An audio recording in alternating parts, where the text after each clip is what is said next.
Agradecimentos. Agradeço ao Mestre Jesus e seu apóstolo João por terem legado à humanidade terrena tão sublimes ensinamentos. Reverência a Allan Kardec pela grandiosa doutrina espírita, onde dei meus primeiros passos do entendimento da vida espiritual. Gratidão ao meu amado irmão Rogério de Almeida Freitas, Jean Val Elan, por trazer a revelação cósmica, RC, e assim ampliar meus conhecimentos. Beijos carinhosos ao meu filho Rodrigo e ao meu neto Mateus pelo apoio com a tecnologia. Minha vida, 76 anos, é como um emaranhado novelo. O único fio livre que me sustenta foi, é e sempre será Jesus. Azudem. Esclarecimentos. Muitos anos se passaram desde que comecei a ter ideias em minha mente sobre como seria a nave de Jesus Nova Jerusalém. Sou uma apaixonada pelo Novo Testamento que contém os ensinamentos de Jesus através dos 4 evangelistas Mateus, Marcos, Lucas e João, Atos dos Apóstolos, cartas de Paulo, Tiago, Pedro, João, Judas, finalizando com a magistral obra de João Evangelista, o livro das Revelações, chamado Apocalipse. A princípio, considerei esse livro fantasioso e de difícil entendimento. Tendo formação espírita, estudei as obras básicas trazidas por Allan Kardec e as subsidiárias. Aprendi muito com a evangelização de crianças, jovens e milhares de palestras que realizei nos templos espíritas e outros mais de Juiz de Fora, Minas Gerais, e região da Zona da Mata. Hoje, já com meus 76 anos, faço lives usando a internet para divulgação somente do Mestre Jesus, aplicando a doutrina dos Espíritos, codificada por Allan Kardec e a revelação cósmica trazida por Jean Val Elan. Sou portadora de mediunidade sensitiva desde criança, vide Livro dos Médiuns. Nunca incorporei, porém sinto, percebo e detecto o que os espíritos dizem ou fazem, tanto passado, presente e às vezes premonição para o futuro. Trabalho muito quando estou fora do corpo e convivo diretamente com o espírito, tanto os do bem como os do mal.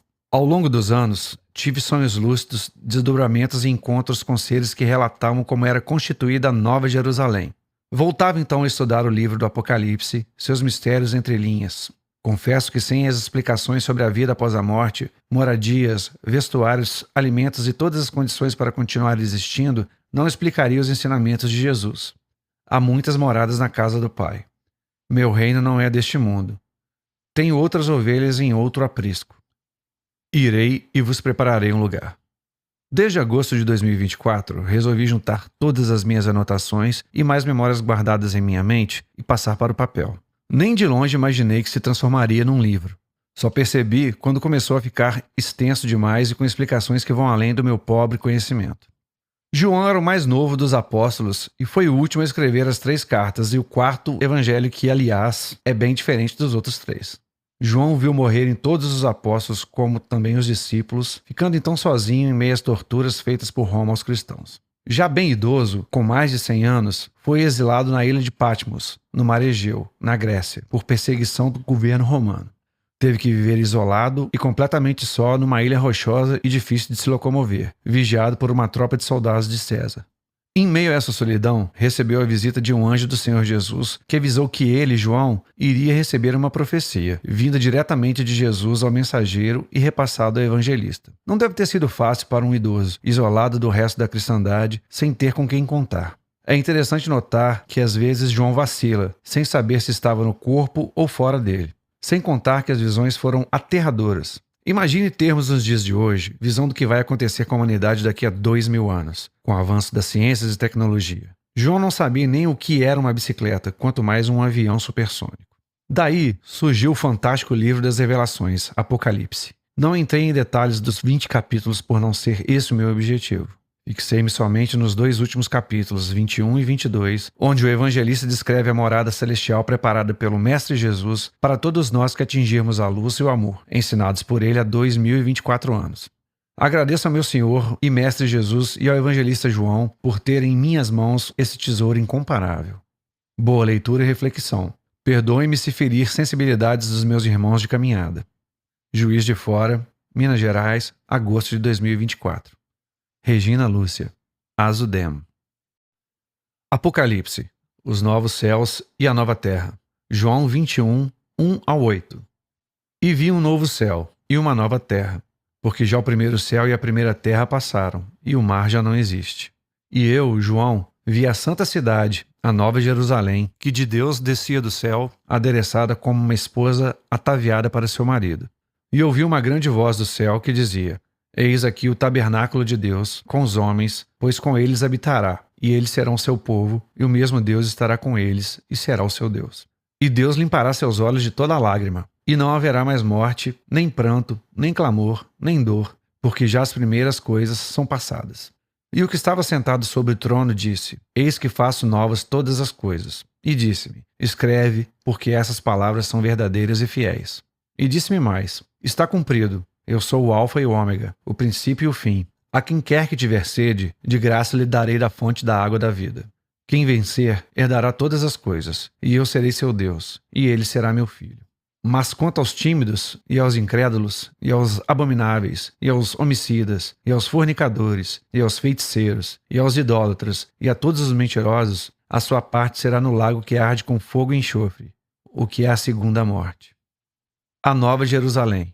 João 21, 9 ao 27. E veio um dos 7 anjos, que tinham as 7 taças cheias das últimas 7 pragas, e falou comigo, dizendo: Vem, mostrar-te-ei a esposa, a mulher do Cordeiro.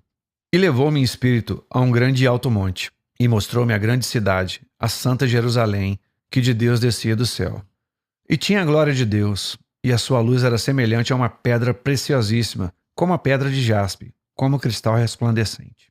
E tinha um grande e alto muro, com 12 portas, e nas portas 12 anjos, e nomes escritos sobre elas, que são os nomes das 12 tribos de Israel. Da banda do levante tinha 3 portas, da banda do norte 3 portas, da banda do sul 3 portas, da banda do poente 3 portas. E o muro da cidade tinha 12 fundamentos, e nele os nomes dos 12 apóstolos do Cordeiro. Aquele que falava comigo tinha uma cana de ouro para medir a cidade e as suas portas, e o seu muro. E a cidade estava situada em quadrado, e o seu comprimento era tanto como sua largura. E mediu a cidade com a cana até 12.000 estádios, e o seu comprimento, largura e altura eram iguais. E mediu o seu muro de 144 côvados, conforme a medida do homem, que é do anjo. E a fábrica do seu muro era de jaspe, e a cidade de ouro puro, semelhante a vidro puro. E os fundamentos do muro da cidade estavam adornados de toda a pedra preciosa. O primeiro fundamento era jaspe, o segundo safira, o terceiro calcedônia, o quarto esmeralda, o quinto sardônica, o sexto sárdio, o sétimo crisólito, o oitavo berilo, o nono topázio, o 10º crisópaso, o 11º jacinto, o 12º ametista. E as 12 portas eram 12 pérolas. Cada uma das portas era uma pérola, e a praça da cidade de ouro puro, como vidro transparente. E nela não vi templo, porque o seu templo é o Senhor Deus Todo-Poderoso, e o Cordeiro. E a cidade não necessita de sol nem de luz, para que nela resplandeçam, porque a glória de Deus a tem alumiado, e o Cordeiro é a sua lâmpada. E as nações andarão à sua luz, e os reis da terra trarão para ela a sua glória e honra. E as portas não se fecharão de dia, porque ali não haverá noite. E a ela trarão a glória e honra das nações. E não entrará nela coisa alguma que contamine e cometa abominação e mentira, mas só os que estão escritos no livro da vida do Cordeiro. Capítulo 22, 1 ao 21. E mostrou-me o rio puro da água da vida, claro como cristal, que procedia do trono de Deus e do Cordeiro. No meio da sua praça, e de uma e da outra banda do rio, estava a árvore da vida, que produz 12 frutos, dando seu fruto de mês em mês, e as folhas da árvore são para a saúde das nações. E ali nunca mais haverá maldição contra alguém, e nela estará o trono de Deus e do Cordeiro, e os seus servos o servirão. E verão o seu rosto, e nas suas testas estará o seu nome. E ali não haverá mais noite, e não necessitarão de lâmpada nem de luz do sol, porque o Senhor Deus os alumia, e reinarão para todo sempre. Admoestações e promessas finais. Conclusão.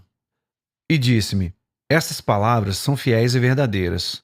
E o Senhor, o Deus dos santos profetas, enviou seu anjo para mostrar aos seus servos as coisas que em breve hão de acontecer.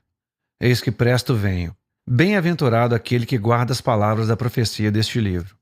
E eu, João, sou aquele que vi e ouvi essas coisas. E, havendo-as ouvido e visto, Prostei-me aos pés do anjo que mais mostrava para o adorar. E disse-me: Olha, não faças tal, porque eu sou conservo teu e de teus irmãos os profetas, e dos que guardam as palavras deste livro. Adora a Deus. E disse-me: Não seles as palavras da profecia desse livro, porque próximo está o tempo. Quem é injusto, faça injustiça ainda. E quem está sujo, suje-se ainda. E quem é justo, faça justiça ainda. E quem é santo, seja santificado ainda. E, eis que cedo venho, e o meu galardão está comigo, para dar a cada um segundo a sua obra. Eu sou o Alfa e o Ômega, o princípio e o fim, o primeiro e o derradeiro. Bem-aventurados aqueles que lavam as suas vestiduras no sangue do Cordeiro, para que tenham direito à árvore da vida, e possam entrar na cidade pelas portas. Ficarão de fora os cães e os feiticeiros, e os que se prostituem, e os homicidas, e os idólatras, e qualquer que ame e cometa a mentira. Eu, Jesus, enviei o meu anjo para vos testificar essas coisas nas igrejas. Eu sou a raiz e a geração de Davi, a resplandecente estrela da manhã. E o Espírito e a esposa dizem: Vem, e quem ouve diga: Vem, e quem tem sede venha, e quem quiser, tome de graça a água da vida. Porque eu testifico a todo aquele que ouvir as palavras da profecia deste livro, que, se alguém lhes acrescentar alguma coisa, Deus fará sobre ele as pragas que estão escritas nesse livro.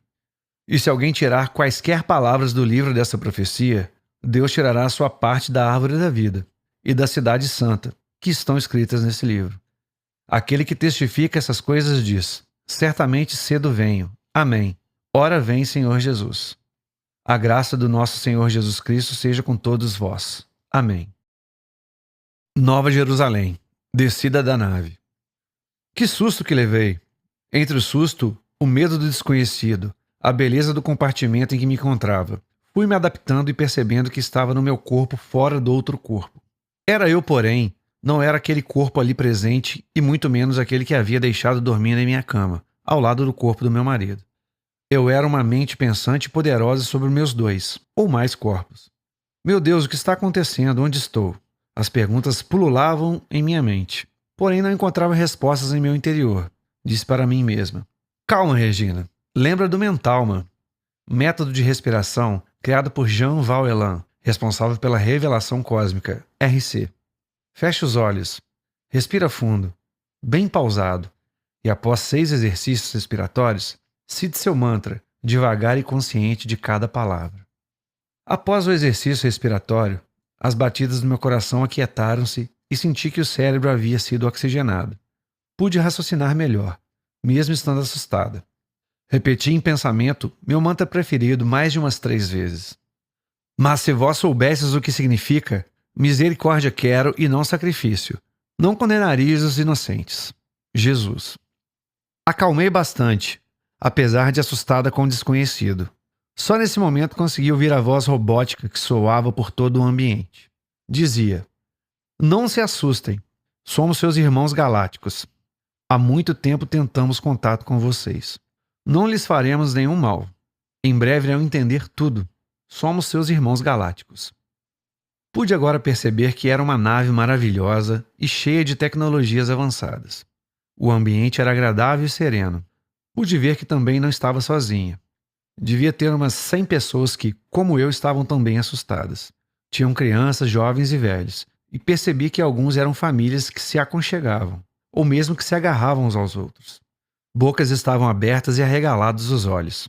Alguns seres iguais a nós, porém muito altos, esguios e muito bonitos, nos olhavam com um olhar bondoso e sereno. Eram homens e mulheres usando um macacão alinhado ao corpo, gola alta de cores suaves e brilhantes. Nos pés pude perceber botas justas e muito bem desenhadas. Pensei comigo mesmo: deve ser a tripulação da nave. Tudo o que descrevi até aqui não passou de 2 ou 3 minutos. O que mais me inculcava era não saber como cheguei até ali. Só me lembro que estava pendurando roupas no varal quando observei o céu muito azul, muito, mas muito lindo e sem nuvens. Os tripulantes estavam em pé, alinhados uns com os outros, e fizeram um sinal nos convidando para irmos para o lado que deduzi ser a frente da nave. Foi assustador, porém agradável. Entramos todos enfileirados, um a um em uma luz prateada e vazamos, não encontrei outro termo, por um portal no chão da nave e quando menos esperávamos, estávamos no chão, pisando num gramado macio e bem aparado. Lembrei-me da fantástica série Jornada nas Estrelas, que mostra o teletransporte. Era exatamente igual. A nave estava estacionada a uns 3 metros do chão, e quando todos havíamos saído, ela zarpou e sumiu no horizonte. Pensei, devem ter ido buscar mais gente. Será isso o tal arrebatamento? Ainda não tinha concluído meu pensamento e outra nave igualzinha à anterior chegou e parou no ar. E assim sucessivamente. O movimento delas era perfeitamente sincronizado. Queria ter um relógio para marcar os minutos entre uma e outra. Enquanto uma desembarcava os passageiros, a outra já estava estacionada num ponto mais acima, esperando. A descida e subida são feitas na vertical. Foi aí que observei que elas eram no formato que chamamos de prato. Deu uma vontade louca de sentar-me no chão e ficar observando o movimento de ir e vir das naves, porém uma força como que nos impulsionava para seguir em frente. Parei de devagar em meus pensamentos e virei-me em direção aonde todos estavam indo.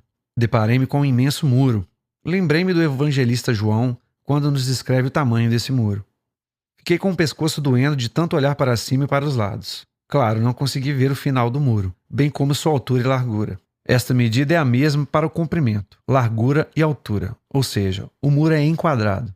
Confesso que fiquei um pouco assustado imaginando o que teria por detrás dessa imensidão. O evangelista João, no livro do Apocalipse, diz que o muro mede 12.000 estádios, medida romana. Um estádio mede 185 metros. 12.000 estádios vezes 185 metros equivale a 2.220.000 em sua extensão. Como a cidade é feita em quadrado, essa medida é a mesma em seus 4 lados, tendo igual medida em altura. Apesar de já ter dito isso no parágrafo acima, quis repetir para que o leitor amigo não passe batido nessas medidas que são incomensuráveis. O muro é todo ele feito em pedra jaspe.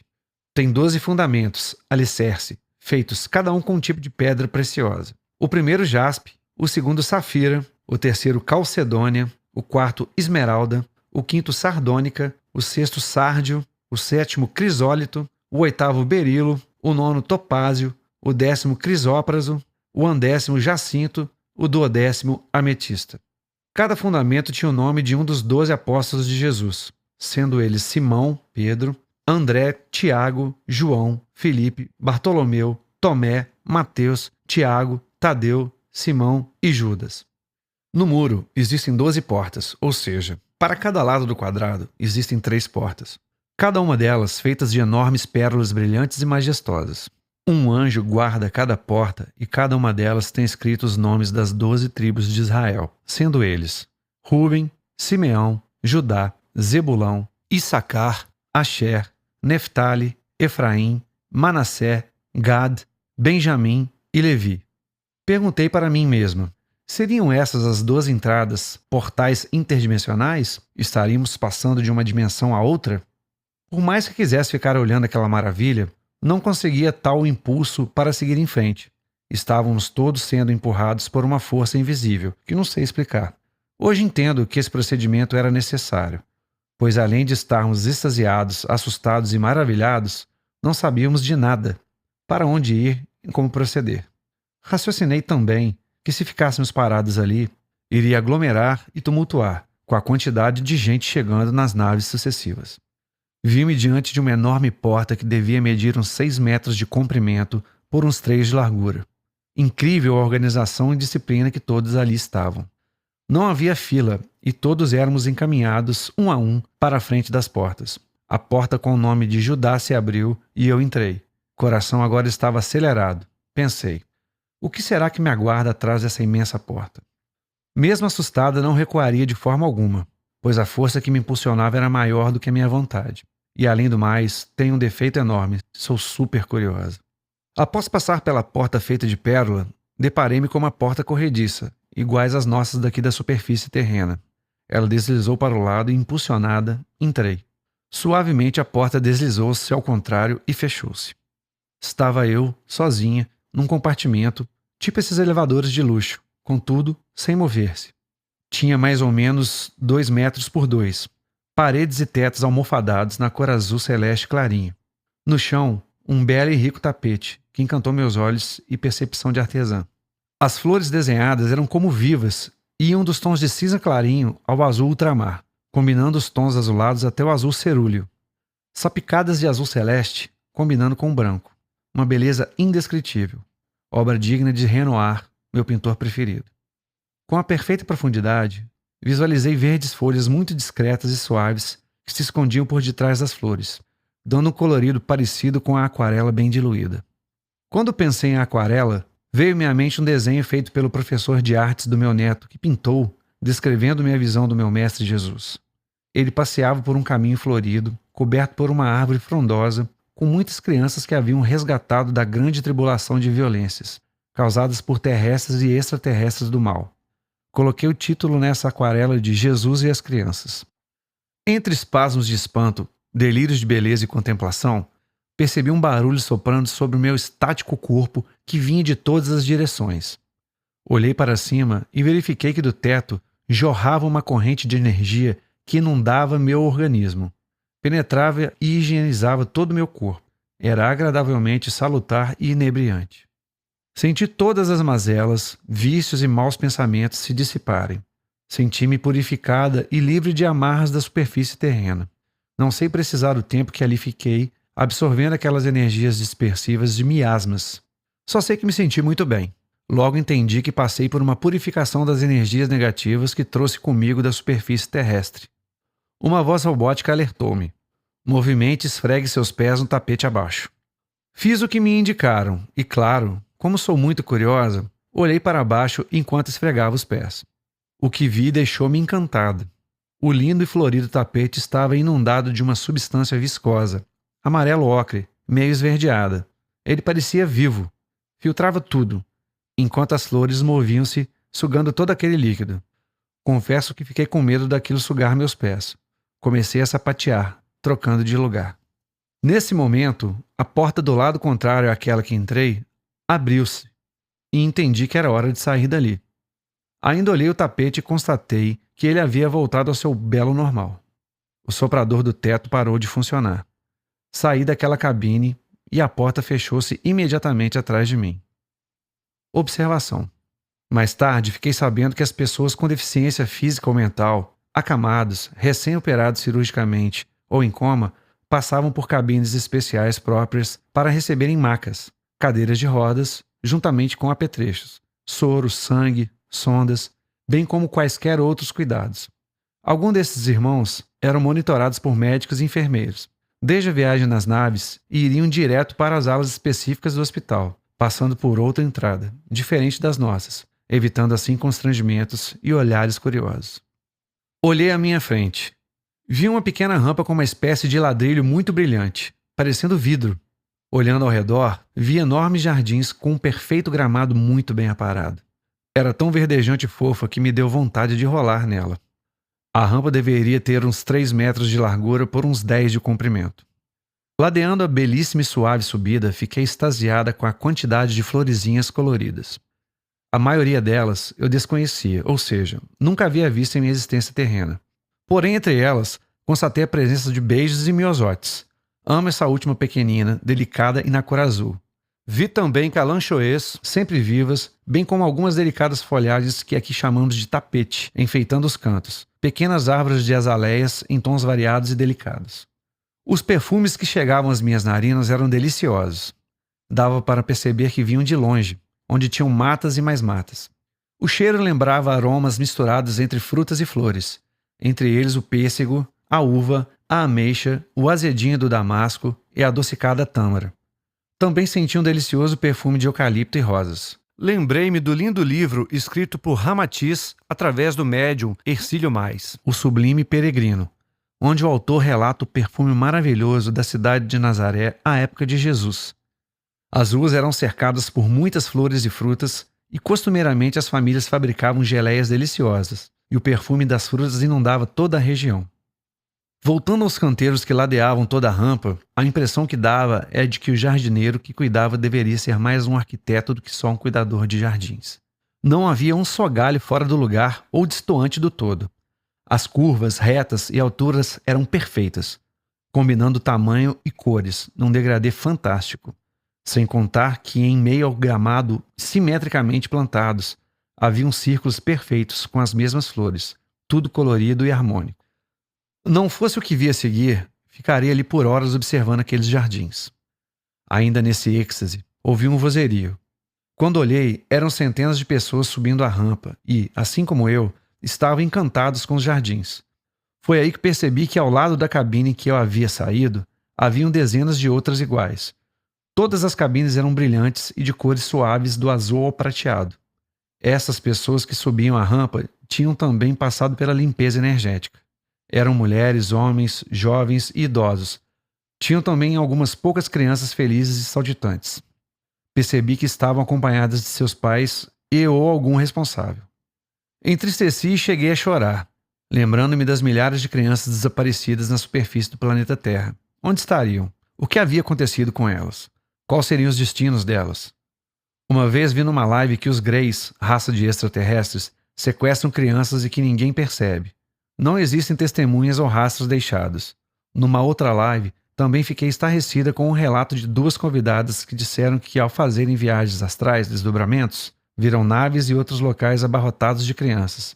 Centenas e até milhares delas. Por quê? Para quê? Chorei ainda mais ao lembrar de noticiários que assisti em que pais e principalmente mães procuravam desesperados por seus filhinhos desaparecidos.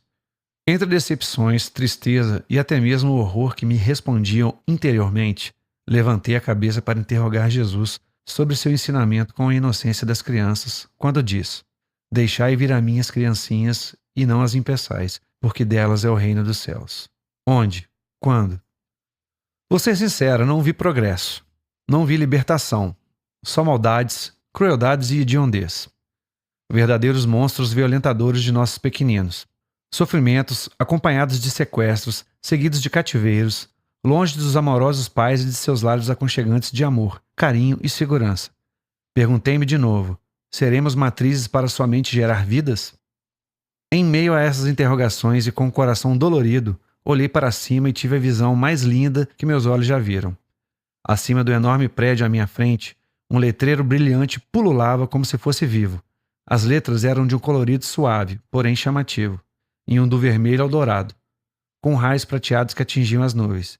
Nele estava escrito: Nova Jerusalém. Fiquei paralisada e enormemente emocionada, bem como a maioria das pessoas ao meu lado. Notei que algumas delas nada percebiam, como se não estivessem entendendo nada, ou mesmo não quisessem entender. Com os olhos fixos no prédio à minha frente, fiquei paralisada e muito emocionada. Em pensamento perguntei-me: então é verdade? A nave de Jesus chamada Nova Jerusalém existe mesmo? Ali estava, diante de meus arregalados olhos. Lembrei-me da descrição do evangelista João no belíssimo livro do Apocalipse. Um imenso prédio enquadrado. Relato isso lembrando aos meus queridos leitores que essa nave é tão imensa que tem a medida da metade de uma lua cheia. Ela está estacionada em cima do planeta Terra há muito tempo. Já foi inclusive fotografada pelo famoso telescópio James Webb. Só não conseguimos vê-la da superfície terrena, pois está bem distante por causa de seu imenso tamanho. Ela tamparia boa parte do Sol e da Lua. Outros dois motivos por estar estacionada tão longe é porque ainda não está na hora de aparecer, e também para evitar violências de envio de mísseis ou outras bombas contra ela. Meus queridos leitores vão perguntar-me: onde essa imensa nave de Jesus está estacionada? Ao lado do planeta Saturno, de uma forma que não pode ser vista daqui do planeta Terra. Além da imensa nave-mãe, tem centenas de pequenas naves que circulam por aí e podem ser vistas. Nosso querido médium Francisco Cândido Xavier visitou-a, junto com o mentor Emmanuel, e voltou de lá extasiado com suas belezas, modernidade e riquezas. Conversou diretamente com Ashtar Sheran, comandante em chefe da Frota Estelar Nova Jerusalém. Novamente lembrei-me de Jesus, citado por João no livro do Apocalipse.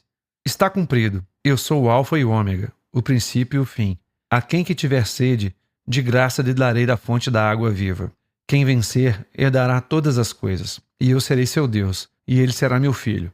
Mas quanto aos tímidos, e aos incrédulos, e aos abomináveis, e aos homicidas, e aos fornicários, e aos idólatras, e a todos os mentirosos, a sua parte será no lago que arde com fogo e enxofre, o que é a segunda morte. Apocalipse 21, 6, 7 e 8. Senti-me vencedor em meu Senhor Jesus, que me encaminhou até aquele momento de glória e amor. Respirei fundo e segui em frente. O imenso prédio era diferente de tudo que havia visto. Moderno, brilhante e com aspecto galáctico. Porém, guardava em si a simplicidade e singeleza. Como consegui ver os 4 lados dessa imensa construção tão perfeitamente? Afinal, minha vista não conseguiria atingir toda a extensão dos 4 lados. Cheguei à conclusão de que alguém me mostrou numa visão transcendental.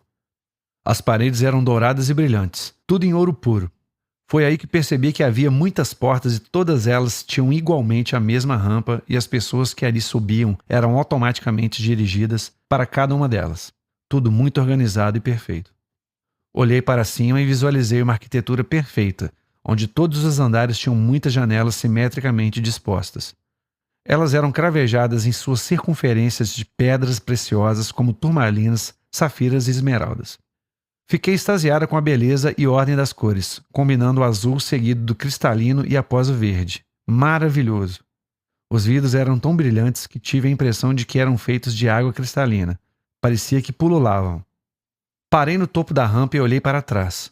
Todo o piso era em ouro puro, porém o dourado era mais intenso do que o das paredes. Observando melhor, vi que quando as pessoas pisavam, subiam faíscas brilhantes que penetravam em seus pés e subiam para seus corpos, iluminando e dando energia salutar a todos. Entristeci-me em ver que as pessoas que subiam estavam tão assustadas e como que hipnotizadas. Parecia-me que elas não enxergavam o que eu via. Estavam meio robotizadas. Perguntei-me: estarão elas tão presas ao corpo material que não se abriram para as realidades espirituais? Será falta de conhecimento?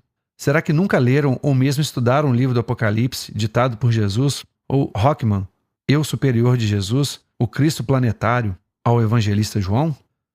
Meus olhos lacrimejaram de emoção e tristeza em ver o quanto as religiões mantiveram as pessoas ignorantes. Lembrei-me que, uma única vez, fiz uma palestra sobre um trecho do Apocalipse no centro espírita, onde militava. Fui chamada a atenção de que eu não deveria levar esses assuntos, pois eram assustadores e fantasiosos.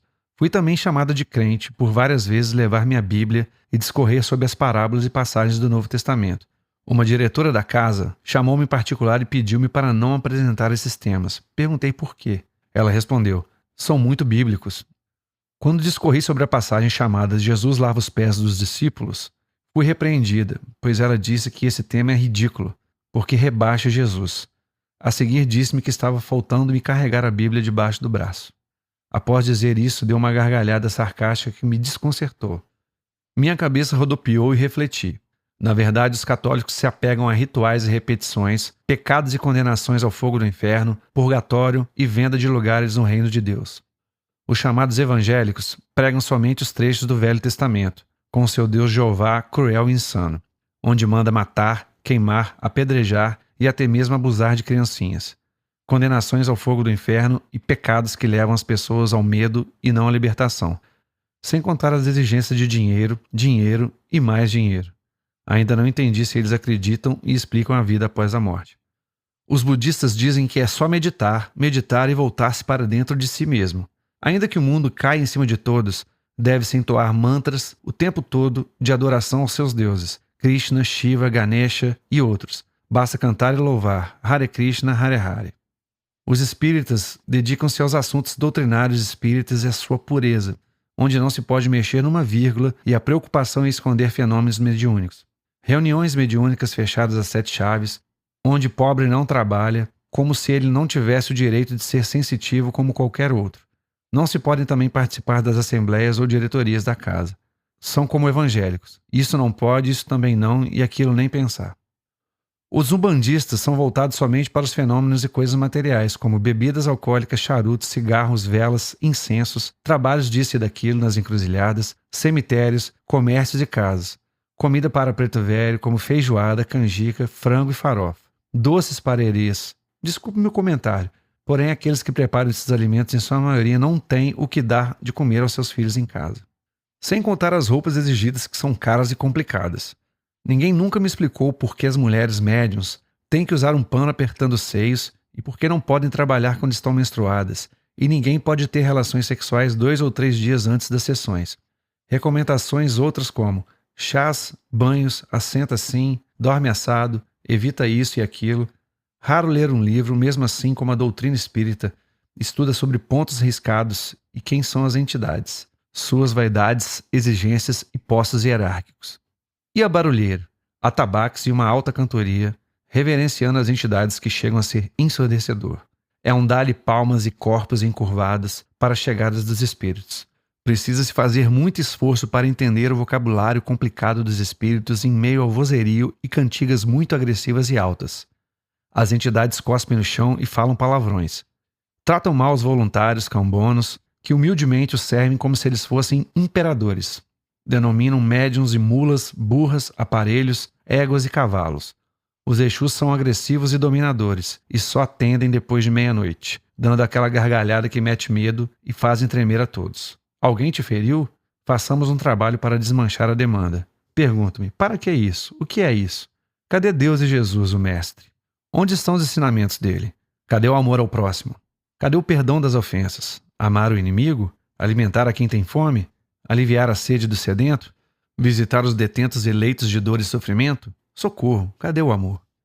E os candomblecistas? Aplica-se a esses tudo o que vimos anteriormente sobre os umbandistas, e mais os mistérios. Orixás com os rostos dos médios tampados por um véu, dançam e vão embora calados e mudos, rodopiando num frenesi sem fim.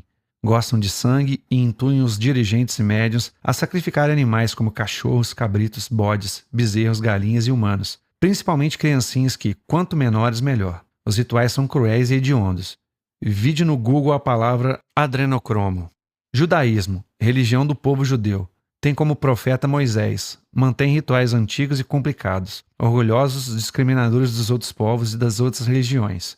Vivem constantemente a estudar a Torá, que são os 5 primeiros livros da Bíblia: Gênesis, Êxodo, Levítico, Números e Deuteronômio. São contra Jesus e não o aceitam como Messias, muito menos o Novo Testamento. Aliás, esperam o Messias até os dias de hoje. Seguem cegamente os mandamentos do Deus de Israel, YHWH, ou Yahweh, Javé, ou Jeová, Jeová. Perante a revelação cósmica, RC, esse Deus bíblico atende também pelos nomes de Brahma, cultura indiana, Caos, cultura grega, Kaagen, trapaceiro, cultura de uma tribo africana, Alá, cultura muçulmanos e islâmicos. Islamismo. Seguem seu profeta Maomé, têm suas escrituras próprias e são devotadamente submissos a Alá, é o mesmo Javé. Ajoelham-se colocando o rosto no chão, 5 vezes por dia em homenagem a esse Deus que chamam de Alá. Voltam-se para Meca todo ano também em nome dele. Têm crenças esquisitas como, por exemplo, se matar em nome de Alá, irei para o céu e lá receberei 70 virgens de presente. São misóginos, homofóbicos e machistas, onde humilham muito suas mulheres, obrigando-as a se cobrirem da cabeça aos pés, para que outros homens não a vejam e desejem-as. São bastante beligerantes, não hesitando em fazer constantemente guerras sanguinolentas. Tudo que fazem em nome de Alá. Perdoe-me. Perdi-me em meio das religiões que até hoje não entendo como podem ser tão materialistas. Prendem seus fiéis com suas missas, rituais e compridas oratórias, entre gritos, músicas ruidosas e domínio das mentes. Inocentes fiéis se consideram menores que seus gurus, pastores dirigentes, padres cardeais, papas rabinos, pais de santo e outros. Têm a infeliz crença que necessitam de um atravessador entre eles e Deus. Esquecido de que o Mestre Jesus nos ensinou que somos deuses e que o reino de Deus está dentro de cada um de nós. Ensinou também que tudo aquilo que ele fez e faz, nós podemos fazer e mais. Lá do topo da rampa, voltei a observar os jardins e me encantar com a beleza e perfeita arquitetura. Encantei-me também com 2 lindas bandeiras, postas uma de cada lado da porta. Ao lado direito, em tons suaves do vermelho ao vinho, e no centro escrito a palavra Jesus, em tons dourados, que emitiam raios luminosos por toda a peça. Esses raios se estendiam até o infinito, ladeando toda a extensão do prédio, formando luzes que iluminavam todo o entorno da edificação. A bandeira do lado esquerdo era toda branca e no centro um perfeito desenho do prédio à minha frente. Emocionei-me ao ver que das portas e janelas da pintura saíam raios prateados, luminescentes que pareciam vivos. Assim como o dourado da bandeira do lado direito e dessa do lado esquerdo se entrelaçavam, formando luzes e mais luzes, emitindo energia para todos os lados. Entendo uma explicação aqui. Os raios não eram estáticos, e sim dançavam como vivos. Só aí observei, em meio ao gramado havia letras enormes feitas com flores rasteirinhas. Estava escrito Nova Jerusalém. Perfeito e lindo. Olhei para o imponente prédio e resolvi contar o número de andares. Esquisito. Contei e recontei e só constatei 11 andares. Disse para mim mesmo em voz alta. Ué, mas não são 12 andares? Por que só tem 11? Como sou curiosa, disse para mim mesma que vou esclarecer essa dúvida. Olhei de novo a enorme porta ladeada de belíssima madeira de lei. Resolvi entrar, como todos que ali estavam. Era um imenso e belo compartimento construído para a recepção. Havia duplicatas do mesmo em todas as 12 portas, assim como atenciosos assistentes que esclareciam quaisquer dúvidas ou perguntas, encaminhando as pessoas aos balcões de atendimento. Logo na entrada, deparei-me com um enorme telão com um mapeamento de toda a construção. Fiquei ali por horas, vendo e lendo as explicações. Só aí entendi a questão dos 12 andares.